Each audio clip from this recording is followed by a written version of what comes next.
Son las 6 de la mañana, 14 minutos. A la cárcel, ojo con esto, fueron enviados los dos presuntos ladrones que resultaron arrollados por un hombre al que segundos antes le habían robado un costoso reloj y otros elementos también de alto valor. ¿Cómo fue este caso? ¿En qué va el asunto judicial? Pablo Arango. Hola Juan, ¿qué tal? Muy buenos días. Bueno, este caso se presentó aquí en la localidad de Chapinero, en el sector de la zona G, donde nos encontramos. Fue el sábado pasado. ¿Qué fue lo que pasó? La víctima se movilizaba en su vehículo, fue abordado por dos presuntos ladrones que lo amenazaron con armas de fuego. Se alcanzaron a llevar el reloj, la cadena, los celulares. Cuando emprendieron la huida, en ese momento empezaron a dispararle con armas de fuego. La víctima, Ángelo, dice que sintió temor por su vida y en ese momento los arrolló con su vehículo. Ellos cayeron en el andén, aquí en este sector. La policía pasaba en ese momento y capturó a los presuntos ladrones que fueron presentados ante un juez. Justamente, además, en el carro había una cámara que estaba grabando toda la situación, que quedó registrada, y vamos a revisar en una nota lo que sucedió aquí en la localidad de Chapinero. Parecía una tarde tranquila en plena zona G de Chapinero, calle 72 con carrera quinta, cuando de pronto Ángelo fue abordado por dos hombres que le dispararon mientras huían con su reloj, su celular y una cadena. Él, en un acto que aún no termina de asimilar, arrolló a los dos sujetos que cayeron en el andén. Cuando dispararon, inmediatamente yo aceleré y los arrollé con mi vehículo. Y es que los presuntos ladrones trataban de huir con un botín. El reloj de la víctima Cartier, evaluado en 40 millones de pesos, un celular de alta gama, una cadena de oro, pero con lo que no contaban es que el hombre en su vehículo descapotado los iba a atropellar en un hecho que para él es claramente de defensa personal. Los bienes que me hurtaron realmente no me preocupaban. El punto fue cuando empezaron a disparar. Entonces realmente amenazaron mi vida en un momento cuando me pusieron un revólver en la cabeza. Y más aún cuando empezaron a disparar después de eso, después de haberle entregado los elementos. De inmediato la policía llegó al lugar y capturó a los dos hombres. Los presentaron ante un juez de garantías que los envió a la cárcel a pesar de que estas personas se declararon inocentes. Se dan a la persecución a los sujetos, los cuales salieron fue corriendo. Se da la captura y uno de ellos tenía en su poder un arma de fuego. Este es el reloj que pretendían robar a Ángelo.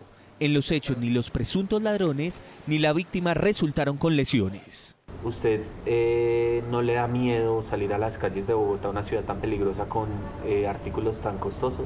No es una cuestión de miedo realmente. Yo creo que si usted trabaja por las cosas y puede comprarse las cosas que quiera, como por ejemplo este es otro reloj también, pues no tendría por qué ocultarlo ni esconderme. Los señalados delincuentes responden por cargos como hurto calificado y agravado y porte ilegal de armas. Entre tanto, Ángelo dice que volvería a actuar igual cada vez que su vida está en peligro por la inseguridad desatada en Bogotá.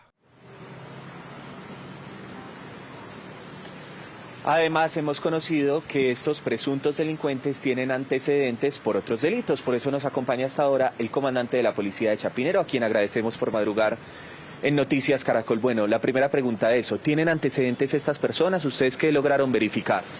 Bueno, Pablo, para toda la audiencia, buenos días. Sí, señor, efectivamente ellos tienen antecedentes, verificando la documentación que tienen antecedentes por hurto calificado agravado, tienen antecedentes por estupefacientes y también por lesiones.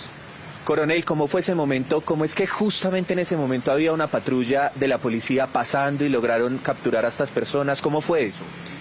Bueno, gracias al plan visibilidad que nosotros tenemos aquí en la Metropolitana de Bogotá, la patrulla estaba muy cerca de acá. Aparte de eso, también venían las patrullas de relevo.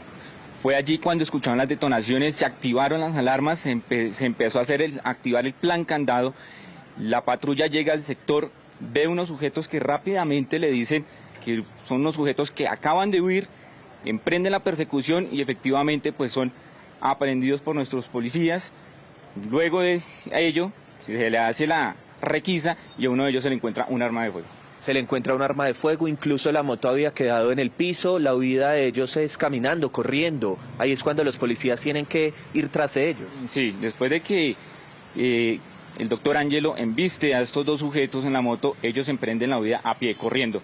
de la 72 hacia abajo, de aquí de la 72 hacia la séptima. Entonces es allí cuando la patrulla sigue la persecución en la moto y posteriormente pues allí los captura. Ellos no resultan con lesiones, decíamos en la nota, tampoco la víctima Ángelo, no resulta ninguno con lesiones. Afortunadamente no, gracias a Dios no, todo se hizo limpiamente por así decirlo y gracias a Dios pues pudimos dar con la captura de estos sujetos. Bueno, pues coronel, gracias por estar con nosotros. Ya estas personas están en prisión. Como les decía, en la audiencia pública no aceptaron cargos, pero se abre todo un proceso. Incluso hemos conocido que estarían interesados en firmar un preacuerdo con la Fiscalía. Y bueno, es el proceso en contra de estas personas, los presuntos ladrones que protagonizaron este hecho aquí en la localidad de Chapinero, que está dando de qué hablar ante la ciudadanía. Información con Pablo Arango Robledo en Noticias Caracol.